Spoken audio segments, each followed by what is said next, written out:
नमस्कार, मैं प्रियंका सिंह और आप देख रहे हैं आपका अपना news channel TV first. Rewa जिले के सिमरिया तहसील स्थित बीड़ा सेवा सहकारी समिति में हुए करोड़ों के धान घोटाले के खिलाफ आवाज उठाना किसानों को भारी पड़ गया।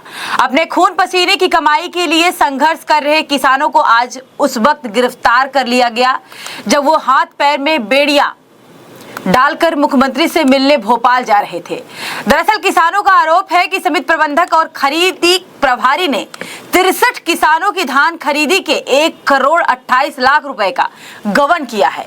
एक साल से किसान अपनी मेहनत की कमाई के लिए दर दर भटक रहे हैं, लेकिन अब तक उन्हें सिर्फ आश्वासन ही मिला है। कलेक्टर से लेकर प्रशासनिक अधिकारियों और जनप्रतिनिधियों तक सभी से गुहार लगाने के बाद भी जब समाधान नहीं निकला तो किसानों ने भोपाल जाकर मुख्यमंत्री से फरियाद करने का निर्णय लिया। लेकिन जैसे ही किसान भोपाल प्रस्थान के लिए निकले, प्रशासन ने उन्हें रोकने की कोशिश की। किसानों के न मानने पर मौके पर मौजूद पुलिस ने सभी को गिरफ्तार कर लिया। किसानों की गिरफ्तारी के बाद क्षेत्र में आक्रोश और नाराजगी का माहौल है। किसान संगठनों ने प्रशासन की इस कार्रवाई का अलोकतांत्रिक बताते हुए जल्द न्याय न मिलने पर उग्र आंदोलन की चेतावनी दी है। हम अपनी मांगों को लेकर हमारी प्रमुख मांगे हैं कि सिमरिया तहसील में 63 किसानों के धान का भुगतान अभी तक नहीं हुआ, जबकि उनकी धान खरीद ली गई है और कोई छोटा मोटी रकम नहीं है। 1,28,00,000 का मामला है। तमाम जिला प्रशासन, संभाग प्रशासन, यहाँ तक कि हमने डिप्टी सीएम तक के घर में जाकर के उनको आवेदन दिया। तमाम पीड़ित किसान भी थे। केवल जिला प्रशासन, संभाग प्रशासन, यहाँ तक कि जनप्रतिनिधियों से आश्वासन मिला है। आश्वासन के अलावा कुछ नहीं मिला। हम लोग कह रहे हैं कि जो प्रक्रियाएं हैं, जो भ्रष्टाचारी है, उनके खिलाफ FIR दर्ज होनी चाहिए, कुर्की की कार्रवाई होनी चाहिए, उनके चल और अचल संपत्ति से उसकी वसूली होनी चाहिए। 1 साल हो गया, अभी तक कोई कार्रवाई नहीं हुई। केवल जिला प्रशासन से आश्वासन मिल रहा है कि हम कार्रवाई में लगे हैं, चल अचल संपत्ति से हम वसूली करके और आप लोगों को के खाते में भुगतान करेंगे। लेकिन 1 साल बीत जाने के बाद भी अभी तक कोई कार्रवाई नहीं हुई है। तो हम लोगों ने मजबूर होकर के और जो पीड़ित किसान है, तमाम 50 से ज्यादा की संख्या में, हम लोग हाथ पैर में बेड़ियां डाल करके अभी रेलवे स्टेशन जाएंगे। इसके बाद ट्रेन से हम भोपाल जाएंगे और फिर इसके बाद कल 8 अक्टूबर को सीएम से अपनी बात रखेंगे कि जिस तरह से इस सरकार में भ्रष्टाचार व्याप्त है, कि खादी की कमी है, तमाम आवारा मवेशियों से किसानों की फसलें नष्ट हो रही है, बिजली का संकट है और जो रीवा और भिंड में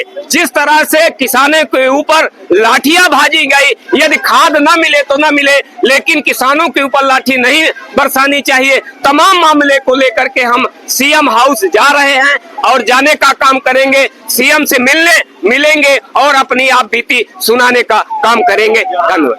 जिला स्तर पे आप लोग लाठी खाए हैं, अगर यही हालत वहाँ हुई तो क्या करेंगे? जो भी यदि यहाँ खा सकते हैं तो चाहे प्रदेश स्तर में, राजधानी में यदि लाठी खाना पड़े तो हम खाएंगे, लेकिन अपनी आवाज को बुलंद करेंगे सीएम हाउस तक। बेड़ियों के साथ आप लोग यहाँ प्रस्थान करेंगे? हम यहीं से बेड़ियों के साथ सीधा भोपाल तक प्रस्थान करेंगे।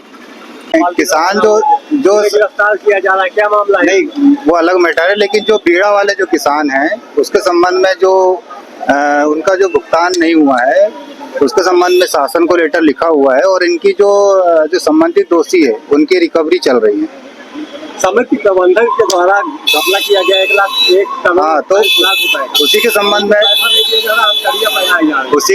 में ही वहाँ रिकवरी चालू है। जो जहाँ के वो तहसीलदार ने उनको RRC जारी हुई है, वहाँ रिकवरी चालू है। रिकवरी कब तक चालू हो गया? अभी तक भुगतान नहीं हुआ, अभी तक ऐसा क्या हो गया है कि उनको पकड़ा नहीं जा सकता? वहाँ पे शॉर्टेज था, समिति में 5,000 कुंटल धान जमा नहीं किया था, तो उन किसानों का भुगतान रुका हुआ है। उसके बारे में हमने शासन को भी अवगत कराया है। रही बात शासन के निर्देशानुसार, वो संबंधित जो समिति प्रबंधक दोषी अधिकारी है उनसे वसूली कार्रवाई भी चल रही है। इसमें किसान की जेल जाना पड़ेगा, पैसा नहीं मिलेगा, ऐसा कुछ नहीं। हम अपने तरफ से पूरी कार्रवाई कर रहे हैं। उनको अवगत भी, किसान आए थे, किसान भी आए थे, तो उनको लगातार समय समय पर उनको अवगत भी कराया जा रहा है और वरिष्ठ अधिकारी को भी अवगत कराया जा रहा है। लेकिन उनके निर्देश है कि भाई संबंधित से वसूली करके ही भुगतान कराया जाना, तो वो भी कार्रवाई चल रही है। जो धान घटी थी, क्या समिति प्रबंधन जो है वो नहीं घटा सकता? क्या किसानों पर आरोप है और किसानों को पैसा नहीं दिया जाता? नहीं, घटाने वाला तो मैटर नहीं है, भुगतान वाला मैटर। तो उनको बता दिया था, संबंधित से वसूली कार्रवाई चल रही है, तदनुसार भुगतान की कार्रवाई होगी। नहीं, आपने कहा कि अभी धान शार्टेज थी इसलिए हाँ शार्टेज थी, तो संबंधित दोषी के विरुद्ध ही वसूली की कार्रवाई चल रही है। तो एक साल में पूरी नहीं हो पाई, कब तक वो चल रही है, उनको तहसीलदार ने RRC जारी की है वहाँ। क्या नाम है सर आप? कमलेश टांडेकर, जिला आपूर्ति